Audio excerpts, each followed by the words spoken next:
누가복음 11장 37절에서 54절까지 교독하겠습니다. 누가복음 11장 37절은 제가 읽고 38절은 여러분 읽으시면서 교독으로 54절까지 읽습니다.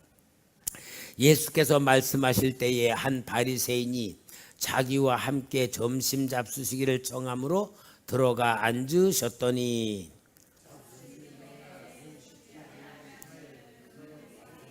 보고 이상히 여기는지라.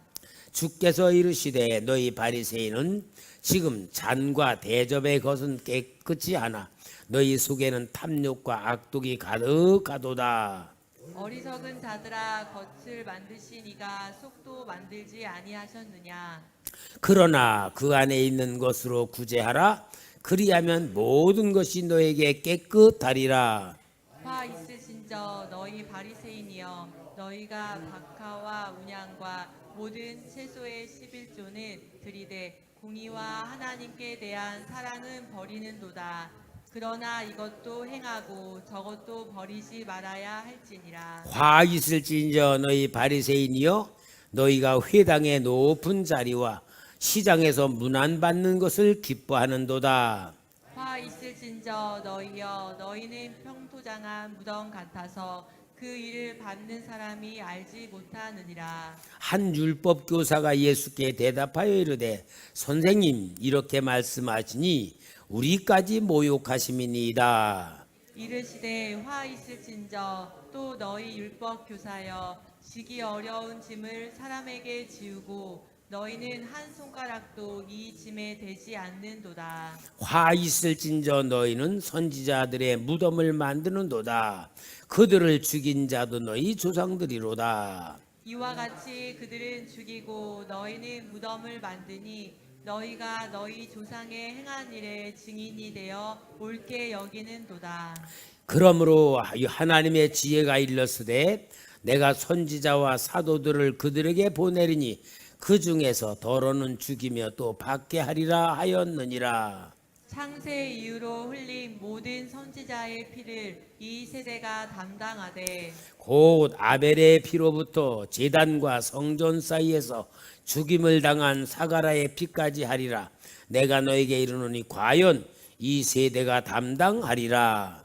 화 있을진저 너희 율법 교사여, 너희가 지식의 열쇠를 가져가서 너희도 들어가지 않고 또 들어가고자 하는 자도 막았느니라 하시니라. 거기서 나오실 때에 서기관과 바리새인들이 거세게 달려들어 여러 가지 일을 따져 묻고 그 입에서 나오는 말을 책잡고자 하여 노리고 있더라. 아멘.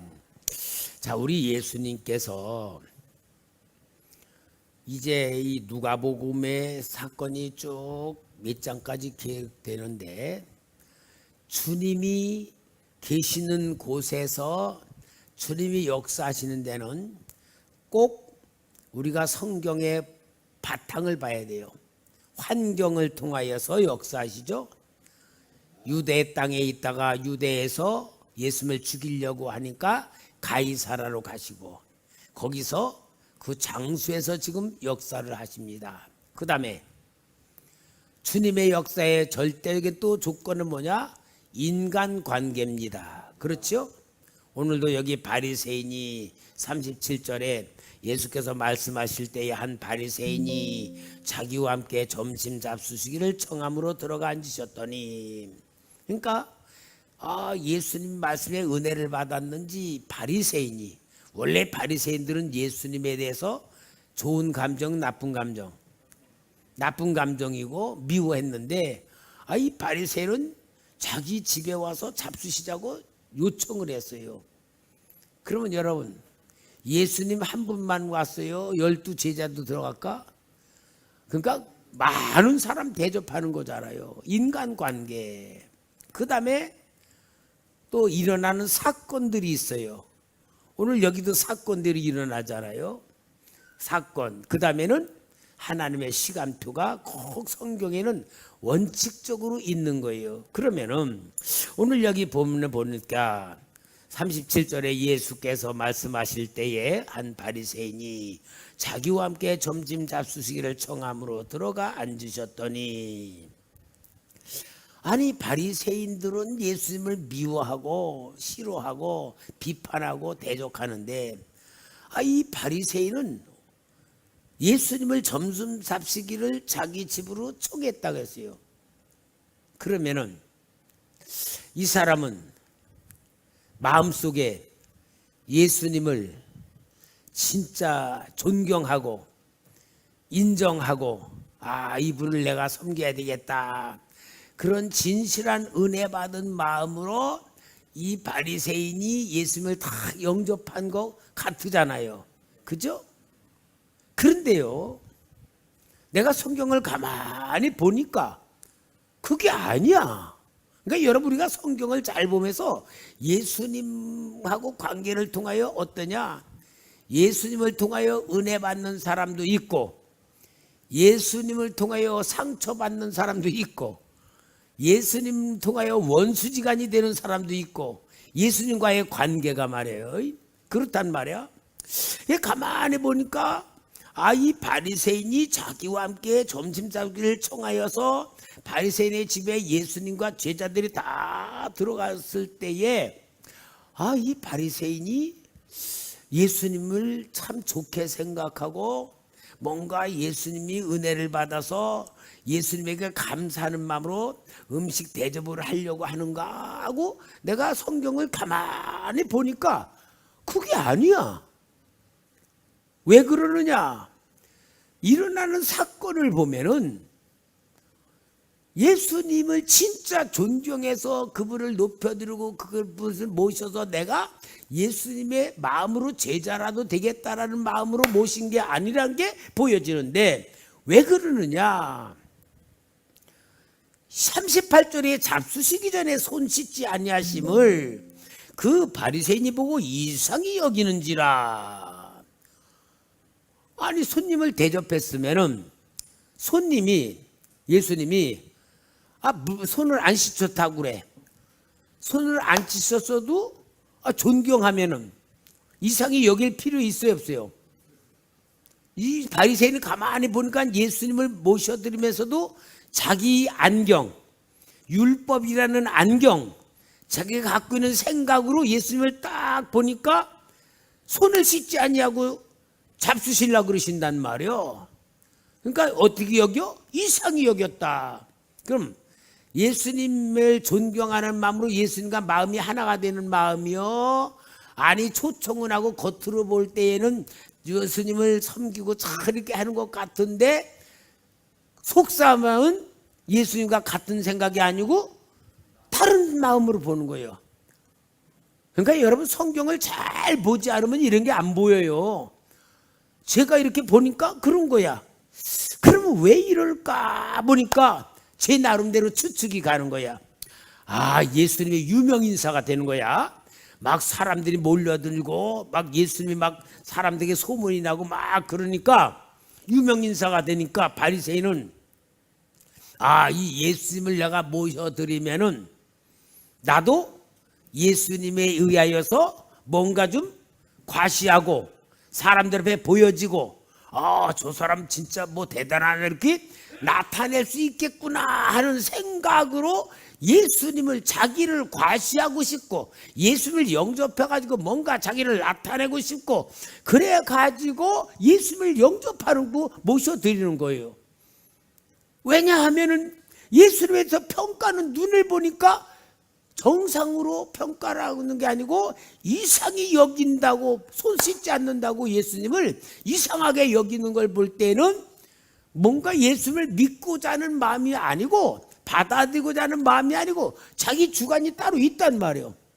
그렇죠?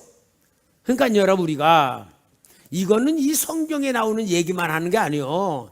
우리가 예수를 믿으면 그렇게 믿을 수도 있다 그 말이에요. 예수 믿으면은 내가 조금 이익이 볼 거구나. 예수 믿으면은 뭐 하나님이 축복해 준다 그러니까 축복도 받고, 예수 믿으면 천국도 가고, 예수 믿으면 좋은 게 많구나. 그래서 내가 예수를 믿어야 되겠구나. 그렇게 예수님을 믿으면은 누구를 위해서 믿는 거요?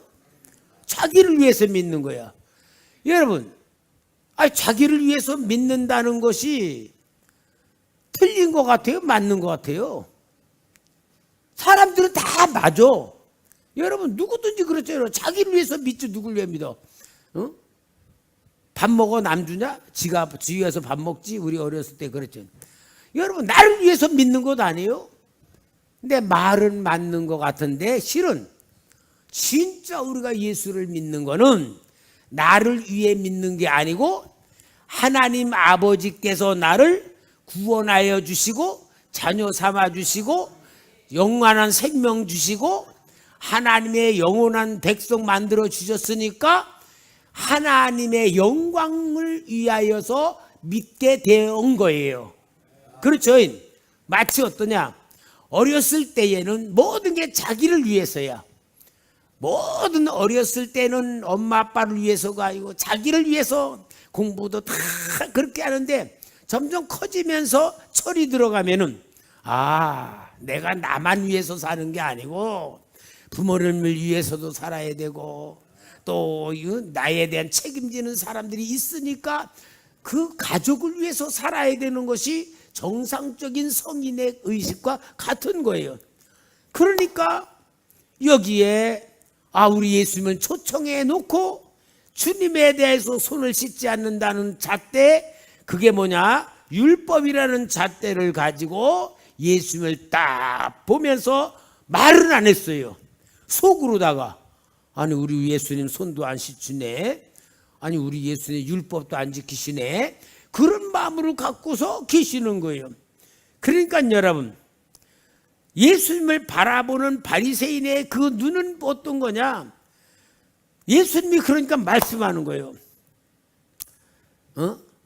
39절에 주께서 이르시되 너희 바리새인은 지금 잔과 대접의 겉은 깨끗하게 하나 너희 속에는 탐욕과 악독이 가득하도다. 이 바리새인은 예수님 자기 집으로 모셔서 식사 대접하겠다고 해놓고는 대통 망치로 얻어맞는 것 마냥 야단 맞는 거예요. 너는 겉으로는 깨끗하게 막 하면서 네 속에는 탐욕이 있고 악독이 가득하다 하면서 책망을 하시는 거예요. 그러면은 이 바리새인을 보니까 예수님에게 좋은 마음 가지고 좋은 관계로 예수님을 섬기려고 존중하고 예수님을 공경하려고 했던 게 아닌 거에 다 드러나잖아요. 그러니 여러분, 우리도 예수 믿으면서 겉으로는 믿음이 있는 척 장로님, 권사님, 집사님 직분 가지고 열심히 하면은 내가 볼 때 남들이 볼 때 뭔가 잘 믿는 것 같은데 우리 주님이 보실 때에는 여기에 죄가 가득하다, 악독이 가득하다, 탐욕이 가득하다라는 책망을 하신다면 겉이 중요해요, 속이 중요해요? 겉도 중요하지만 속이 더 중요하다는 거예요. 그래서 여러분, 겉은 육의 사람이고 속은 영의 사람인 거예요. 그러니까 여러분, 우리 내 속에 뭐가 들어있느냐에 따라서 우리 하나님이 보실 때에 축복해 줄 수 있는 사람도 있고 책망해 줄 수 있는 사람도 있는 거예요.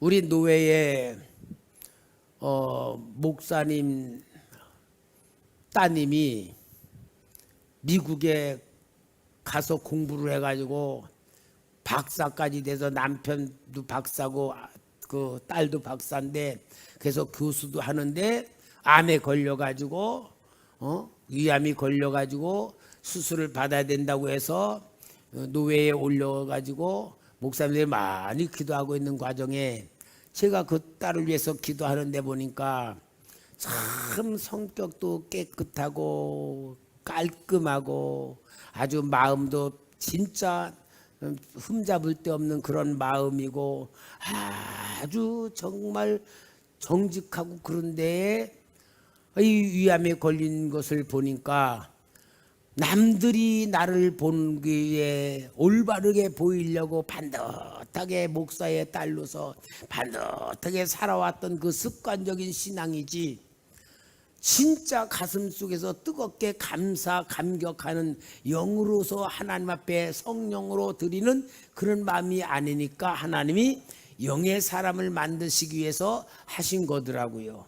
그래서 내가 그 목사님에게 그렇게 얘기해 주시고 또 이제 계속 기도했는데 어저께 밤에 12시에 목사님 저기 카톡으로 목사님 여기는 미국의 10시입니다. 그런데 우리는 나 잠자고 있을 때더라고요. 근데 딸이 수술을 받았는데 또 그 뭐가 그게 뭐가 좀 남아 있어서 항암 치료를 하든지 뭘 해야 되겠다고 하면서 기도 부탁을 했어요. 그래도 또 제가 아침에 와서 교회 와서 기도하면서 가만히 기도해 보니까 참 너무 이 목사님은 딸이 그러니까 막 온갖이 진짜 마음에 막 그렇고 힘들고 막 그래서 애를 쓰고 계시는 모습이 보이고 딸도 너무 참 안타깝게 그래서 하여튼 이 암이라는 건 사람들의 생각을 완전히 다 잡아버리고 묶어버리고 눌려버리고 진짜 벗어나지 못할 절망으로 사로잡혀 있어서 제가 기도하다가 카톡 전화로다가 미국으로 전화를 했어요. 목사님한테 전화를 해서 목사님 따님이 그렇게 된 것은 하나님이 함께하는 하나님의 영의 사람 만드는 거로 하나님의 뜻을 이렇게 이루는 것으로 하나님이 말씀하십니다. 그리고 내가 딸을 바꾸라 그랬어. 딸이 바꿔줬어. 내가 하나님의 은혜에 대한 것이 무엇인가, 하나님은 암이 문제가 아니고 이걸 통과를 통하여 영의 사람 만들고 진짜 하나님과 함께하는 사람 만들기 위한 하나님의 사랑이다. 그러면서 딱 설명을 해주고서 제가 기도를 해주니까 그 목사님이 그렇게 딸이 울고 기도를 받고 좋아했다 해서 내가 그 다음에 또 카톡으로 글자를 남겼더니 그걸 줬더니 딸에게 그걸 보냈더니 딸이 그거 가지고 기도한다 그러대. 근데 그렇게 위로를 받았다고 감사하다 그러는 거예요. 여러분 우리가요 암이라는 병에 묶이면은 암에 묶인 상태로 신앙의 본질도 흐려지고 이 암을 고쳐야 되겠다는 생각으로만 기도하는 거야. 근데 하나님은 암을 고쳐주려면 암을 주지를 않지. 그죠? 병 주고 약 주시는 하나님은 아니잖아. 암이 문제가 아니고 암을 통하여 하나님이 뭔가 새로운 역사를 하시겠다는 그걸 볼 줄 알아야지 영의 사람이잖아. 암에만 묶여 있으면은 하나님의 마음, 하나님의 뜻, 하나님의 역사가 전혀 안 보이잖아. 그러나 암을 하나님이 왜 주셨는가, 왜 이런 고난을 주셨는가를 그걸 보면서 하나님을 보면은 하나님의 뜻을 찾게 되고 하나님의 뜻을 찾게 되면은 하나님이 원하는 대로 내가 만들어져가는 사람이 될 때는 이 고난이 유익이 되는 거잖아요. 고난을 통하여 영이 성숙해지고 믿음이 자라잖아. 그것을 하나님은 원하시는 것을 제가 가르쳐 줬단 말이야. 그러나 많은 목사님들 다 낫기를 기도합니다. 곧 맨날 이것만 가지고 기도하라고 해요. 여러분 우리는 진짜 속도 중요하고 겉도 중요하지만 내 겉보다 속이 더 중요한 나를 만들어야 되는 것을 우리 주님은 말씀하시는 거예요. 사람은 외모를 보지만 하나님은 뭘 봐요? 중심을 본다 그랬잖아. 그러니까 여기 바리새인은 예수님을 초청해서 뭔가 자기 과시를 하고 싶었는데 그 초청한 덕분에 예수님이 바리새인에 대해서 진짜 책망을 하시는 게 뭐예요? 너는 겉은 깨끗하지만 속에는 탐욕과 악독이 가득하다 하는 것을 주님이 가르쳐줘. 그러면 바리새인은 예수님 영접해서 예수님 좀 모셔드리려고 했더니 욕만 실컷 먹었네. 그러는 건가? 아니면은 예수님이 이 바리새인을 살려내고 진짜 구원시키기 위해서 사랑하는 마음으로 그랬을까? 우리나 보지요. 우리는 그렇게 보지만 바리새인은 그렇게 안 봐요. 예수님 모셨다가 대탕 손해만 받네. 그렇게 본단 말이야. 우리니까 그게 축복으로 보이잖아. 그죠? 이게 대단한 겁니다. 근데 남을 그렇게 볼 때는데 또 막상 나한테 얘기하면 성질 날까 안 날까? 이러면 그러면 또 문제가 되는 거야. 그러니까요, 우리가 영적 훈련을 잘 받아야 되는 거예요.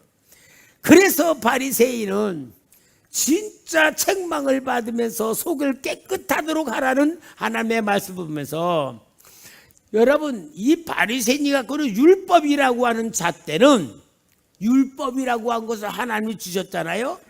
율법을 주신 것은 율법을 통하여서 나를 보는 눈을 열어주는 게 율법이에요.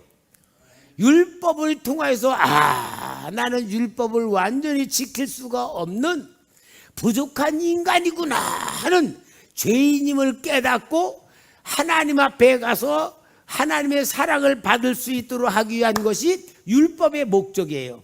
그런데 이 율법을 문자적으로 지켜놓고 그 율법을 지킨 사람들의 단점이 뭐냐? 율법이란 안경으로 남을 보는 거야. 율법으로 자기를 봐야지 되는데 자기를 안 보고 율법으로 남을 보는 거야. 이러니까 죄를 만들어내는 공장들이 우리 인간들이라는 걸 보여주는 거예요. 여러분 따라합시다. 나는 죄를 만드는 공장이다. 여러분, 우리는 깨끗할 수가 없어요. 생각하는 것부터가 죄된 생각을 너무 많이 가져. 그러니까 우리는 오직 예수 그리스도 붙들 수밖에 없고 구원의 감격을 받을 수밖에 없고 하나님의 사랑을 받으며 사는 것이 최고의 신앙인 줄 믿습니다. 그래서 여기에 이 바리새인은 율법이란 잣대로 예수님까지 편단하면서 자기 속에 더러운 것이 있는 줄을 모르는 거예요. 그러니까 우리 예수님, 자 41절 봅시다. 그러나 그 안에 있는 것으로 구제하라. 그리하면 모든 것이 너에게 깨끗하리라. 그 안에 있는 것으로 구제하라는 게 뭐냐? 너희의 탐욕이 가득하고 아이그가 가득한데 그것을 싹 버리고 겸손한 사랑하는 마음으로 남들을 구제하라. 너희 있는 물질로 구제하라. 그러면은 그 행위로 인하여 너희의 속에 있는 더러운 게 다 씻겨나갈 뿐더러 너희 자체가 깨끗해질 것이라고 하는 주님의 구원의 역사를 여기에서 말씀 주신 줄 믿습니다. 그러면서 여기에 이제 진짜 42절 봐요. 화 있을진저 너희 바리새인들이여, 너희가 박하와 운항과 모든 채소의 십질조는 들이되 공의와 하나님께 대한 사랑을 버리는도다. 그러나 이것도 행하고 저것도 버리지 말아야 할지니라. 여기에 우리 예수님 화 있을진저, 마태복음 23장에도 화 있을진저, 마태복음에는 7번 나오고 오늘 여기 누가복음 11장은 6번 나와요. 화 있을진저, 그 뭐요? 한마디로 저주받을진저. 이렇게 우리 한글에는 화 있을진저가 마치 저주하는 것 같은 얘기인데 헬라어에 본 얘기는 그게 아니에요. 저주가 아니고 야 너희가 진짜 저주받지 말아라 하는 탄식하는 마음에 애통하는 마음을 표현하는 주님의 말씀이에요. 그러니까 주님은 저주받아라 그 마음이 아니고 너희들이 그렇게 하면은 망할 수밖에 없다는 애통하는 마음으로 우리 주님이 하나님의 진노를 받지 말라고 하는 마음으로 이야기를 하는 거예요. 여러분, 주님은 저주하셔서 망하라는 얘기는 하나도 안 해요. 망하지 말라는 것을 하시죠. 그러면서 이 어떻게 하면 망하느냐라는 것을 여기에 말하는 게 42절에는 11조를 강조하면서 하나님의 사랑은 얘기를 안 하는 거야. 그럼 뭐요? 11조 안 바치면 하나님은 어떻게 한다? 벌 내린다. 바리새인들이 그러면서 11조 안 바치면 저주받아. 바리새인들이 막 이렇게 사람들을 막 가르치면서 공갈 협박을 하는 거예요. 근데 여러분, 우리가 한번 생각해 봅시다. 11조 안 바치면 저주 받는다, 저주 안 받는다. 목사님이 물어보는 의도를 보니까 저주 받는다 게 아니고 저주 안 받는다 그런 말로 하는 것 같으잖아요. 그러면 11조 안 받으면 저주받는다. 맞아요? 틀려요? 잘 알아야 돼요. 하나님이 돈이 없어서 먹고 살기 위해서 11조 바치라 그러는 거예요? 그거 아니잖아요. 뭐냐? 너희들이 내가 주는 복을 받고 내가 주는 은혜로 살고 내가 베푼 구원을 받으며 그것을 누리고 살려면은 내가 진짜 너희들을 사랑하는 걸 너희들이 믿는 믿음의 표현, 믿음의 기준을 너희들에게 준다 그 말이. 소득의 11조를 바치면 내가 주는 모든 것이라는 걸 인정하는 것이고 하나님의 사랑으로 산다는 신앙을 고백하는 것이고 하나님의 은혜를 받고 산다는 것을 인정하는 신앙의 기준을 주는 거야. 기준. 그러니까 11조를 바칠 때는 뭐냐? 내 모든 게 머리부터 발끝까지 내 모든 게 하나님의 겁니다. 하나님이 주시는 거로 삽니다. 하나님의 은혜 받으며 삽니다. 하나님의 사랑 받으며 삽니다라는 신앙의 상태를 선포하는 게 11조다 그 말이야. 그러니까 우리 예수님이 뭐예요? 하나님의 사랑을 버렸다. 그러니까 뭐예요? 마치 하나님은 왕고집인 세리장금 마냥 11조 안 바치면 죽는다. 그렇게 가르치니까 이 바리새인들은 그렇게 하나님을 무섭게 가르치면 좋은 거다 나쁜 거다? 나쁜 거다 그 말이에요. 그리고 또 이들 보세요. 43절. 화 있을진저 너희 바리새인이여 너희가 회당의 높은 자리와 시장에서 문안 받는 것을 기뻐하는도다. 그러면은 저희들은 하나님을 섬기는 신앙의 지도자들이야. 지도자들이면은 당연히 사람들로 백성으로부터 존경을 받아야 된다. 그렇게 생각하고 존경받고 문화받는 것을 기뻐한다 그러면 그럼 누구의 영광을 도둑질하는 거야? 하나님 영광을 도둑질한다 그 말이야. 여러분 우리 성도님들이 목사님을 사랑하고 섬겨주고 존경해줘. 나쁜 거예요? 좋은 거예요? 좋은 거죠. 그러면 나는 성도님이 저를 진짜 사랑하고 존경해주고 좋은 건데 나는 당연히 여기면 하나님 앞에 안 되는 거예요. 당연히 여기는 게 아니고 어떻게 돼요? 하나님 우리 귀한 성도님들이 하나님을 섬기는 신앙으로 저한테 이렇게 섬깁니다. 하나님 나는 섬김을 받을 자격 없지만 하나님을 섬기는 사랑으로 저를 섬기니까 하나님 정말 우리 귀한 성도들 축복해 주세요. 은혜 주세요. 그렇게 나를 섬기는 모든 섬김을 누구에게? 하나님께 내가 영광을 올려드리고 우리 귀한 성도들에게 감사하고 진짜 고마워하고 그러면은 하나님이 김선 목사 볼 때 그래 너는 참 내가 인정하는 종이구나 칭찬하실 것 아니에요? 하나님의 영광을 도둑질하면은요 벌 받을 것 아니에요? 여기 그렇게 하는 거 그런 게 당연한 게 아닌데 당연하게 여기고 혹시라도 높은 자리에 올라가 있는데 인사 안 해. 인사 안 하면 어떻게 할까? 자네 일로 와봐. 왜 인사 안 해? 그럴 거란 말이에요.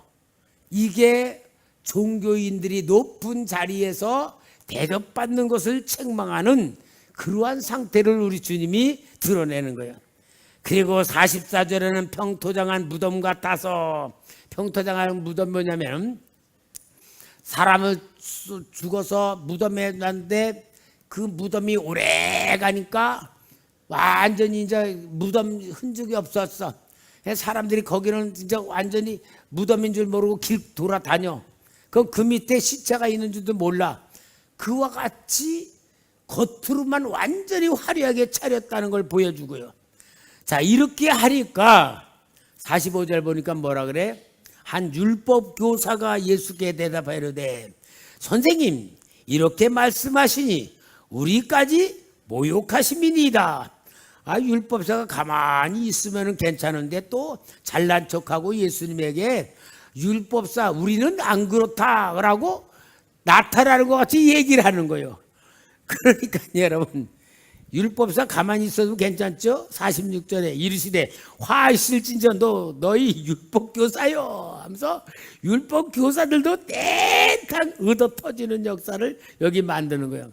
근데 여러분, 율법교사들이 뭐냐면은, 실은 율법교사들은 바리새인들도 중에도 있었고 서기관이라는 직업도 있었는데, 이 유대 나라가 바벨론으로 포로가 되어 끌려간 후에 회개를 했어.